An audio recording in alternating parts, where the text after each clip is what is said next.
Here's what you didn't know about the Prophet's wife, Khadija.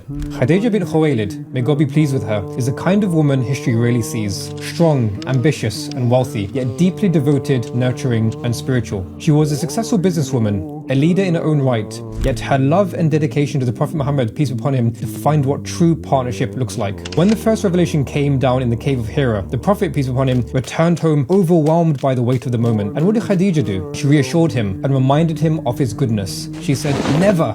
God will never disgrace you. You maintain family ties. You speak the truth. You bear the burdens of others. You help the needy. You honor the guests. And you stand up for justice." That's strength, emotional intelligence, and conviction. But her support didn't start there. When the Prophet, peace be upon him, would go into seclusion in the mountain, she supported him, even if it meant he was away for days at a time or she looked after a busy household. This included their own children, as well as Zayd ibn Haritha, who was a slave given to Khadija, but later became like their own son, and Ali ibn Abi Talib, the Prophet's young cousin and future son-in-law. She saw his mission before anyone else did. It's even said she would accompany him in the mountain in isolation at times before his prophethood. A real relationship isn't about power struggles or who leads. In a time of deep patriarchy, the Prophet was under the employment of his wife. Imagine that. Some scholars interpret the chapter of the morning light, where it says, "And he found you in need and made you self-sufficient," as a reference to Khadija's financial support. The Prophet, peace be upon him, wasn't intimidated by her wealth. He wasn't insecure about her success because he was secure within himself. And Khadija saw his purpose before the world did. He loved her deeply. Even after years of her death, just the mention of her name would bring tears to his eyes. She died in the siege of the Muslims in Makkah, likely starved to death from the boycott. Khadija is a name we should remember, whether we are Muslim or not. She was the first to believe,